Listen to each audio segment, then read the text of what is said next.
echo.com.bd সংবাদপত্রে বাংলাদেশ অনুষ্ঠান থেকে আমি রেজানুর রহমান আপনাদেরকে স্বাগত জানাচ্ছি। বিভিন্ন জাতীয় দৈনিকে প্রকাশিত খবরের বিশ্লেষণ নিয়ে আমাদের আজকের এই অনুষ্ঠানে অতিথি হিসেবে উপস্থিত আছেন ঢাকা সাংবাদিক ইউনিয়নের সাবেক সভাপতি সাংবাদিক কুদ্দুস আফরাদ। কেমন আছেন? ভালো আছি। পত্রপত্রিকায় প্রকাশিত কয়েকটা শিরোনাম আমি আপনাকে একটু পড়ে শোনাই, তারপর আমরা আলোচনায় যেতে চাই। প্রথম আলোর শিরোনাম, বড় 3 হাসপাতালে 238 যন্ত্রপাতি নষ্ট। শোক ও শ্রদ্ধা ও ভালোবাসায় স্মরণ ভাষা শহীদদের। এই মুহূর্তে জামাতের সাথে ঘনিষ্ঠতা বাড়াতে চায় না বিএনপি। 21-এর প্রথম প্রহরে ছাত্রলীগের দুই পক্ষের সংঘর্ষ, আহত 12 চট্টগ্রাম বিশ্ববিদ্যালয়। সমকালের শিরোনাম, বিশ্বের বিপন্ন ভাষা নিয়ে গবেষণায় গুরুত্ব দিন মাননীয় প্রধানমন্ত্রী। 41 ভাষা সংরক্ষণে জরিপ, বিপন্ন তালিকায় 14। বিরোধীদের ভোটে আনতে নানা তৎপরতা। ইত্তেফাকের শিরোনাম, জেলা উপজেলা প্রশাসনে বড় রদবদল হচ্ছে। ঢাকা বরিশাল মহাসড়ক, অদক্ষ চালকের হাতে অবৈধ যানবাহন, বেপরোয়া গতি। কালের কণ্ঠের শিরোনাম, মানসিক স্বাস্থ্যসেবা চিকিৎসা ব্যবস্থায় রুগ্ন। খালেদা জিয়া রাজনীতি, সরকারের বক্তব্য সন্দেহের চোখে দেখছে বিএনপি। বাংলাদেশ প্রতিদিনের শিরোনাম, দুর্ভোগের নাম ঢাকা চট্টগ্রাম মহাসড়ক, বাংলাদেশের রাষ্ট্রদূতকে তলব করল রাশিয়া। আমাদের সময় শিরোনাম, ভাষার বিকাশে আরো গবেষণা চান মাননীয় প্রধানমন্ত্রী, বেসরকারি মেডিকেলে বাড়ল পড়ার খরচ। মানব জমিনের শিরোনাম, কাদের হাতে মুরগি ও ডিমের বাজার, বেসরকারি মেডিকেলে শিক্ষার্থী প্রতি ব্যয় বেড়েছে 3 লাখ। $100 কোটি মানুষও ভালোবাসার কাঙ্গাল। প্রতিদিনের বাংলাদেশের শিরোনাম, ভারত রাজি হলে নেপালের বিদ্যুৎ পাবে বাংলাদেশ, টিফিনের টাকায় পুরো মহল্লায় শহীদ মিনার। জনকণ্ঠের শিরোনাম, শহীদ মিনারে এসে আপ্লুত বিদেশিরাও। দেশ রূপান্তরের শিরোনাম, চাপ সামলাতে অহিংস আওয়ামী লীগ। কুদ্দুস আফরাদ, 21শে ফেব্রুয়ারি মহান শহীদ দিবস, আন্তর্জাতিক মাতৃভাষা দিবস গতকাল পালিত হলো সারা বিশ্বে, বাংলাদেশ সহ। শোক শ্রদ্ধায় শহীদ দিবস পালন, এবারের শহীদ দিবস পালনে কেমন দেখলেন, কি মনে হয়?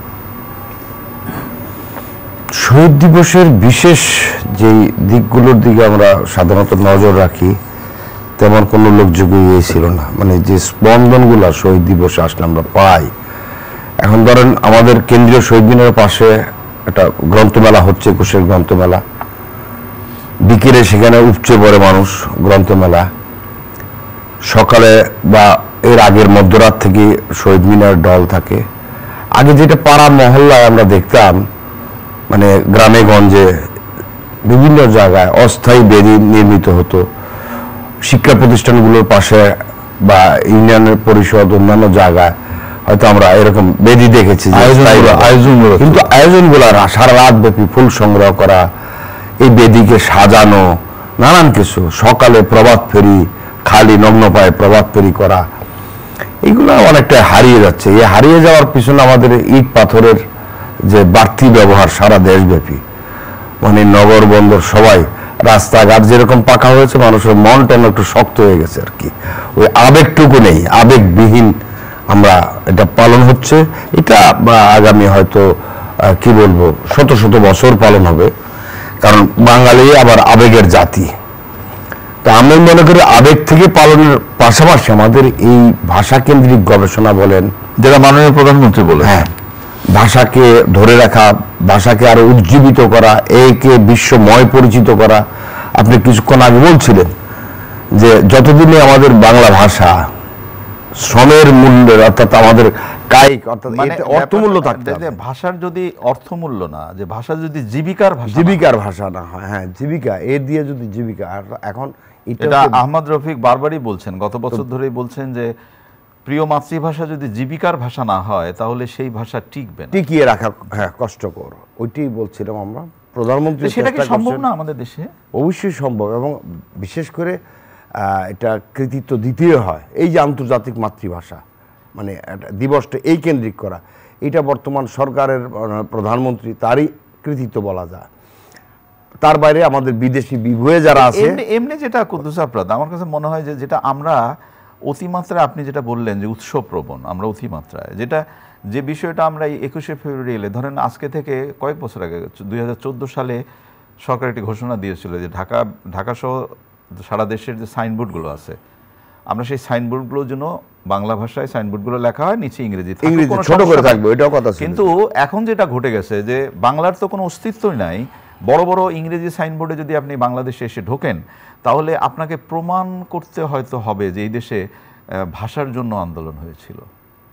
পৃথিবীতে একমাত্র দেশ, কিন্তু আসামে কিছুটা হয়েছিল, কিন্তু একমাত্র বড় ধরনের রক্তাক্ত ভাষার জন্য রক্তদান পৃথিবীতে একমাত্র দেশ। সেই দেশের আপনি বিমানবন্দরে যদি বাইরে থেকে কেউ এসে নামে, এর বাইরে দেশের বড় বড় পত্রপত্রিকা একদম প্রথম আলো থেকে শুরু করে সবাই এই সচিত্র প্রতিবেদন ছাপলেন এবং দেখিয়ে দিলেন। বিশেষ করে ধানমন্ডি এলাকায় যদি আপনি যান তাহলে আশেপাশে দেখবেন যে এটা পোস্ট করি, এটা বাংলাদেশের কোনো সড়ক না। তাহলে এই যে আমরা প্রচার মাধ্যমে প্রচার হচ্ছে, সবাই আমরা বলছি আহু করছি এবং আমরা সমালোচনা করছি, কিন্তু এটা নামছে না কেন? আমাদের অ্যাডমিনিস্ট্রেটিভ ব্যর্থতা এখানে। একবার যদি সার সংক্ষেপ করে একবার এক জায়গায় নিয়ে, মানে আমি যেটা বিনীতভাবে বলতে যাচ্ছি যে আমার ওই সাইনবোর্ডটা বাংলায় হলো বা ইংরেজিতে হলেই যে কি হবে জানি না, কিন্তু বাংলাদেশে বাংলায় সাইনবোর্ডটা বড় করে হবে এবং শেষে ইংরেজিতে সাইনবোর্ডটা থাকবে, এতে ক্ষতিটা কি? আমাদের বাংলাদেশে একটা কথা আছে না, যে কোনো জিনিসে যদি এটা বিলেতি বলা হয়, আচ্ছা, বিদেশি তাহলে তার গুরুত্ব বাড়ে। হ্যাঁ, যেরকম সাধারণত দেখবেন রাস্তাঘাটে অকারণে কেউ ইংরেজি কথা বলে, অকারণে মনে করে যে হ্যাঁ সেই লোকটা খুবই শিক্ষিত, সাধারণের ভিতরে ধারণা হয় সেই লোকটা বুঝি বেশি শিক্ষিত। হ্যাঁ, তো ওই জায়গাটায় এখন সাধারণ ব্যবসায়ীরাও সেটি করে, ছোটোখাটো দোকানের সাইনবোর্ডগুলো। যা হোক, আমরা ওই আলোচনায় না যাই। যেটা বলতে চাই, আমাদের বাংলা একাডেমির কিন্তু বড় কর্তব্য আছে, এবং অবশ্যই ভাষা ইনস্টিটিউটের একটা ভাষা ইনস্টিটিউট এই বছরে তারা কি দিল আমাদেরকে, অর্থাৎ গত এক বছরে তাদের একটা স্পেশাল জিনিস বলুক যে এক বছরে আমরা আমাদের এই জাতিকে ভাষার উপর এটা দিলাম। সেটা ফ্রান্স ভাষার উপর হতে পারে, অন্য কোনো ভাষার উপর হতে, অর্থাৎ ভাষার উপরে একটা স্পেশাল কিছু তো আমরা চাই। যাক, মাননীয় প্রধানমন্ত্রী বলেছেন যে ভাষা, বিশেষ করে বিলুপ্ত যে ভাষা, সেই ভাষার প্রতি চর্চা হওয়া দরকার এবং সেটা সত্যই। তার কারণে আমরা মাতৃভাষা অর্জন করেছি আন্দোলন করে, ঠিক সবারই মাতৃভাষার গুরুত্ব আমরা দিতে চাই। আপনি নিশ্চয়ই খেয়াল করেছেন যে আজকে পত্রপত্রিকায় মেডিকেল চিকিৎসা নিয়ে বেশ কয়েকটি রিপোর্ট প্রকাশ হয়েছে। আমি যদি আপনাকে একটু শোনাই, চিকিৎসা ব্যবস্থায় রুগ্ন, কালের কণ্ঠের শিরোনাম। আমাদের সময় শিরোনাম, বেসরকারি মেডিকেলে বাড়ল খরচ। প্রথম আলোতে শিরোনাম হয়েছে, বড় 3 হাসপাতালে 238 যন্ত্রপাতি নষ্ট, 19 ধরনের যন্ত্রপাতি নষ্ট। এবং এই 3 হাসপাতাল কোন হাসপাতাল আমি একটু নাম পড়ে শোনাই। সোহরাওয়ার্দী মেডিকেল কলেজ হাসপাতাল, ঢাকা মেডিকেল কলেজ হাসপাতাল এবং স্যার সলিমুল্লাহ মেডিকেল কলেজ হাসপাতালের অবস্থা যদি এটা হয়, এরা আর একটু যায় না। ক্যান্সার হসপিটালের একই অবস্থা, এটা হয়তো ওদের চোখের বাইরে ছিল, আমি নিজেই জানি। তাহলে কি হবে? এখন দেখেন, আমরা কি বলি, আমাদের মানুষের মৌলিক চিকিৎসা, স্বাস্থ্য সেবা, অন্ন বস্ত্র, চিকিৎসা, স্বাস্থ্য যেটাই বলেন এক জায়গায়। তো আমাদের এখন মানুষ খাইয়ে পরে থাকতে পারে, এটা ঠিক আছে বাংলাদেশ অভাবের সঙ্গে, কিন্তু চিকিৎসা কিন্তু সরকারি বরাদ্দ কম না, প্রচুর বরাদ্দ হয় প্রতিটা বাজেটে। সরঞ্জাম কেনার জন্য প্রচুর বরাদ্দ থাকে, এবং সরঞ্জামগুলো যেই প্রতিষ্ঠানের দরকার নাই এর চেয়ে শতগুণ ভারী, শতগুণ অনুপযোগী, অর্থাৎ এতটাই ফাস্ট। কোথাও এতটাই ফাস্ট কিনে যেটা ওই প্রতিষ্ঠানের প্রয়োজন নেই, আর কোথাও এতটাই অ্যানালগ কিনে, ব্যাগ কিনে যেটা চলছে না। আমি এই তো আছে ক্যান্সার হসপিটালের কথা বলি একবারে, এইখানে তো মানুষ বিপজ্জনক না হলে কেউ যায় না। আমাদের কিডনি হসপিটালের কথা বলি, ডায়ালিসিসের কথা, ক্যান্সারে কেমোথেরাপি দেওয়ার জন্য এখানে আমাদের বাংলাদেশের যেটা সরকারিভাবে করা হয়, সেই সরকারি এবং বেসরকারি কিন্তু হাসপাতাল 6টা মেশিন আছে, 6টার ভিতরে 2টা চালু ছিল, 4টা নষ্ট, এই 2টো বন্ধ। আজকে 6টাই নষ্ট, 6টাই একবার 6টাই নষ্ট। এখানে মানুষ টাকা ফি দিয়ে বসে আছে, প্রতিদিন আসে যে মেশিনটা মনে ঠিক হয়েছে, এবং এর ভিতরে প্রচুর রোগী মারা গেছে। কে দেখবে? মন্ত্রীর কানে বিষয়গুলো পৌঁছানো হয়েছে, মন্ত্রী দায় সারা গোছের একটা কথা বলে যে আমাদের অলরেডি টেন্ডার হয়ে গেছে বা এইসব করার লোক আসতেছে। কেন? এটা যদি ওনার বাবার হতেন, এটা যদি ওনার কোনো স্বজনের হতেন নিশ্চয়ই বাইরে পাঠিয়ে দিতেন। আর যার বাইরে পাঠানোর কোনো সুযোগ নেই সে কি করবে? হ্যাঁ, রাষ্ট্রের টাকায় দিয়ে সব মেশিনারিজ কিনা হয়। একই অবস্থা প্রত্যেকটা হসপিটালে, এবং হসপিটালে মনিটরিং করার কেউ নাই। চিকিৎসকদের উপরে মনিটরিং করলে আবার এটা কি বলবো, খারাপ শোনায়, খবরদারি হয় নাকি? ওরা বেজায় মাইন্ড করে, অখুশি হয়। চিকিৎসকরা ধর্মঘট পালন করেন, এই দেশে সম্ভব, পৃথিবীতে কোনো দেশে চিকিৎসকরা ধর্মঘট করেন না, তার পেশার কারণেই। এই দেশে পেশার কারণে করে।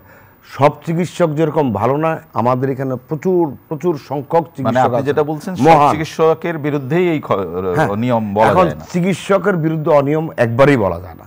আমাদের এখানে খ্যাতিমান যেরকম প্রচুর চিকিৎসক আছেন, তারা মানুষের সেবায় নিয়োজিত হচ্ছেন। আমাদের এখানে খ্যাতিমান নামধারী এমন কিছু চিকিৎসক আছেন যারা টাকা লুটপাট নয়সয় করাতে খুবই সিদ্ধহস্ত। আমরা চাই এই পেশাটাকে মানুষের সব কিছুর ঊর্ধ্বে রাখা। মানুষ কল্পনা করে, কামনা করে। আর যারা যেই আমলা শ্রেণী এই চিকিৎসকদের সাথে জড়িয়ে এই কাজগুলা করছে, ধরেন কোনো হসপিটালের যে কোনো একটা হসপিটালে ভিজিট করতে পারে যে কোনো মন্ত্রী, এমপিরা তো সারাক্ষণ সোচ্চার থাকে খালি ওই শয্যা সংখ্যা বাড়ানোর জন্য, তারপর হচ্ছে একটা গাড়ির জন্য তার এলাকার। কিন্তু ওইখানের ব্যবস্থাপনা, চিকিৎসা সেবা, হ্যাঁ, চিকিৎসা সেবাটা কীভাবে হচ্ছে। কিছু দরিদ্র মানুষ আছে, কিছু দরিদ্র চিকিৎসক আছেন, তারা নিজস্ব উদ্যোগে নিজের টাকা পয়সা দিয়ে হলে অনেক সময় তারা চালিয়ে যান। এদের জন্য বাংলাদেশের চিকিৎসা এখনো অনেক, মানে এই যে চিকিৎসা এখনো এগিয়ে আছে, এটা যেমন বললেন, ঠিক সেইভাবে আমরা এই অনুষ্ঠান থেকে একটা আর্জি জানাতেই চাই যে এটা স্বাধীন দেশ, পার্শ্ববর্তী মানে দেশের একটি রাজ্যে আমরা যেভাবে চিকিৎসার জন্য ছুটে যাই, সেটা কি কখনো কখনো আমরা নিজেরা প্রশ্ন করি না, আমরা কেন যাই? আমাদের দেশে কি এটা সম্ভব না? আমাদের দেশের সার্ভিস একবারেই ভালো না। আমাদের দেশের চিকিৎসকদের প্রাইভেটলি আপনি যান, বাইরে যান, প্রাইভেটলি যান, উনি মনে করে আপনাকে দয়া করছে, মানে আপনার এইটা সবাই করে না, কিছু কিছু ক্ষেত্রে বোধহয় জরুরি, কিন্তু সার্বিক জায়গায় যেটা আপনি বললেন সেই না, এটা বেশিরভাগ হচ্ছে এই কিছু কিছু ক্ষেত্রে করে না, বেশিরভাগ হচ্ছে এই মানসিকতায় ভুগছে, বাইরে এটা করে না। অনেক অনেক ধন্যবাদ। এই চিকিৎসার জন্য যে টাকা পয়সা বাইরে যায়, যে খরচ হয়, প্রচুর টাকা যাচ্ছে, প্রচুর ডলার আমাদের রাষ্ট্রের একটি নৈতিক দায়িত্ব হলো যে চিকিৎসা সেবাটা যেন দেশের চিকিৎসা দেশেই সম্ভব হয়। এইটা অনেক ধন্যবাদ আপনাকে। আমরা একটু চট্টগ্রাম বিশ্ববিদ্যালয়ের দিকে দিয়ে যাই। আপনার বাড়ি চট্টগ্রাম? আমি চট্টগ্রাম, হ্যাঁ, জন্ম লেখাপড়া ওইদিকে। তো ওইখানে চট্টগ্রাম বিশ্ববিদ্যালয় কি এমন, মানে এটা কি বিচ্ছিন্ন কোনো দ্বীপ? এই 21-এর প্রথম প্রহরে চট্টগ্রাম বিশ্ববিদ্যালয়ে যে ঘটনাটা ঘটলো, দুই দলে মারামারি হলো, এটা তো কাঙ্ক্ষিত না, একবারেই না। কিন্তু আমরাও যখন যুবক ছিলাম আমরাও মারামারি করেছি ওই শহীদ মিনারে ওঠার জন্য। শহীদ মিনার কি আপনি যেটা বলতে চাচ্ছেন যে এটা যৌক্তিক, হ্যাঁ, এটা একবারই আছে। আমরা তো এখন তো নতুন শহীদ মিনার হয়েছে, জ্যামসন হলের শহীদ মিনার সামনে যেটা ছিল, কে কার আগে দিবে, কোন গ্রুপটা দিবে, এ নিয়ে হতো। এখন শহীদের কি হবে? আপনি শহীদদের মালা দেওয়ার জন্য যদি এই কাজটা করেন, যেটা বাংলাদেশে কেন্দ্রীয় শহীদ মিনার এক সময় ছিল, হ্যাঁ, ঘাড়ের উপর উঠে কে কত উপরে যে মালা বাঁধবে, এটাও ছিল। এই কালচারটা আমি কালকেও চিন্তা করলাম যে ঢাকা একসময় আমরা এরশাদ জামানে দেখছি, এর আগেও দেখছি, এবং একজন নেতার পাঞ্জাবি পর্যন্ত ছিঁড়ে গিয়েছে, পাঞ্জাবি ছিঁড়ে গেছে, ওইখানে ছড়িয়ে কাঘাত হয়ে আমাদের কোনো নেতা আহত হয়েছেন। তো এই দুর্ভাগ্যজনক জায়গা থেকে যে ঢাকা কেন্দ্রীয় শহীদ মিনার যখন সরে আসছে, এই বরাবরে চট্টগ্রামে যখন এসব ঘটনা ঘটে তখন ওইসব কথা মনে হয়। ঢাকাও আগে হতো, চিটাগাং হতো, অন্যান্য জায়গায় হতো, কিন্তু এই কালচারটা থেকে মানুষ রেহাই পেয়ে গেছে। এখন সারিবদ্ধভাবে লাইন ধরে দেয় এবং একটা নিয়ম কানুন ফলো করা হয়। চিটাগাংয়ে যেটা দেখছি, এটা হচ্ছে আসলে ছাত্রলীগের দুইটা গ্রুপ বিশ্ববিদ্যালয়ে যেটা হয়েছে মূলত। তো এই গ্রুপিংটার ব্যাপারে প্রধানমন্ত্রী, বিশেষ করে আমাদের সেতুমন্ত্রী কয়েকবার সতর্কও করছেন। দুই নেতার দুইটা গ্রুপ আছে, অনুসারী গ্রুপ, এবং তারাই এই সব কাজে লিপ্ত। এই পর্যন্ত এই বছরে যদি বলেন মাত্র 2 মাস চিটাগাং ইউনিভার্সিটি পর্যন্ত মনে হয় 3-4 দফা সংঘর্ষ হয়ে গেছে ছাত্রলীগের দুই। এবং ওখানে নাকি এরকম শোনা যায় যে শাটল ট্রেনটা যায়, ওইটাও দলে দলে বিভক্ত, এই কম্পার্টমেন্টে একজনের, এইটা আরেকজনের। হ্যাঁ, তো এই সবগুলো যে হচ্ছে, এটা অ্যাডমিনিস্ট্রেশনের নজরের বাইরে না। কিন্তু অ্যাডমিনিস্ট্রেশন কেন দেখছেন না, এবং প্রধান রাজনৈতিক দল বা ছাত্রলীগের কেন্দ্রীয় দপ্তর কেন এইসব জায়গায় ভালোভাবে হ্যান্ডেল করছে না, এতে হচ্ছে একটা শিক্ষা ব্যাহত হচ্ছে চিটাগাং ইউনিভার্সিটির। 2 হচ্ছে এই যে বললাম যে আমরা ওইখানে ওই কালচারটা কিন্তু থেকে যাচ্ছে, এর থেকে উন্নত হতে হবে। চিটাগাংয়ের যে কালচারগুলো নেতৃত্বের, কেউ কেউ ইন্ধন দেয়, কোনো নেতা ইন্ধন দেয়, এই ইন্ধন অবশ্যই বন্ধ করতে হবে। যে কোনো সময় রক্তক্ষয়ী সংঘর্ষে কারো প্রাণ চলে যেতে পারে। অনেক ধন্যবাদ। আমরা আশা করি না যেটা আপনি বললেন, অবশ্যই না। একেবারে আমরা শেষের দিকে রাজনীতি, খালেদা জিয়ার রাজনীতি নিয়ে এখন নানা ধরনের আলোচনা করা হচ্ছে। তিনি নির্বাচনে দাঁড়াতে পারবেন কি পারবেন না? নির্বাচনে দাঁড়ানোর মনে হয় সুযোগ নেই। আমি জানি না, আমি তো আর আইনজীবী না, এটা কোর্টের যেহেতু এখনো ফাইনালি অ্যাপ্রুভ হয় নাই। তবে যখন সাজা হয়ে যায় এবং সাজা খাটে, সে অবস্থায় নির্দিষ্ট মেয়াদ আছে, সংবিধানে বলা আছে যে এখন সেই জায়গাটা আমাদের যেটা বলা হচ্ছে রাজনীতি করতে পারবেন। রাজনীতি কতটা করতে পারবেন, কতটা পারবেন না, কেন বলা হচ্ছে, এগুলো নিয়ে আমার মনে একটা বিশ্লেষণ আলাদা হতে পারে। তার কারণ হচ্ছে কিছুদিন আগে এইসব প্রশ্ন এসেছিল, সরকারের তরফে বলছে তারা তো মুস্তাকা দিয়ে গেছে, উনি শুধু চিকিৎসার জন্য, বাইরে চিকিৎসার জন্য। এখন বলছেন আওয়ামী লীগের মাননীয় জেনারেল সেক্রেটারি, মাননীয় আইনমন্ত্রী, তারা বলছেন যে ওনার রাজনীতি করতে বাধা থাকার কথা না, উনি নির্বাচন করতে পারবেন না। এখন রাজনীতি করাটা হচ্ছে আর কিছু না, একটা স্টেটমেন্ট দেওয়া, কিন্তু রাজনীতি মাঠে ময়দানে করতে না। উনি কি স্টেটমেন্ট দিতে পারবেন রাজনৈতিক বিষয়ে? কারণ উনি তো কারারুদ্ধ, উনি বিশেষ ব্যবস্থায় ওনাকে মুক্ত রাখা চিকিৎসার জন্য, বয়সের কারণে হোক, অন্যান্য কারণে হোক। এটা প্রধানমন্ত্রীর মানবিকতা, এটা সত্য। বাট উনি কি স্টেটমেন্ট করতে পারবেন? এইসব বিতর্ক তো থাকি। যদিও বিএনপি বলছে যে তারা দলীয়ভাবে ভেবে তারা কথা বলবে। আমি ওদের তরফ থেকে কথাটা শোনার পরে এই নিয়ে ভালো বিশ্লেষণ করা যাবে। অনেক ধন্যবাদ আপনাকে। প্রিয় দর্শক, আমরা যে বিষয়গুলো নিয়ে কথা বললাম নিশ্চয়ই শুনলেন। আমরা সড়ক দুর্ঘটনার বিষয়টি আলোচনা করতে পারলাম না সময় স্বল্পতার কারণে, কিন্তু আজকে ঢাকা চট্টগ্রাম এবং ঢাকা বরিশাল সড়কের অব্যবস্থা নিয়ে বেশ কিছু রিপোর্ট হয়েছে পত্রিকায়। সড়কের সংস্কৃতি একটি দেশের সংস্কৃতিকেই এগিয়ে নিয়ে যায়। সড়ক ব্যবস্থা ভালো থাকলেই মনে হয় এই দেশটির আইন শৃঙ্খলাও অনেক উন্নতি হয়েছে। আমরা বিষয়টি ভাববো, আশা করি আগামীকাল নিশ্চয়ই এই সময় আবার কথা হবে। খুদা হাফেজ।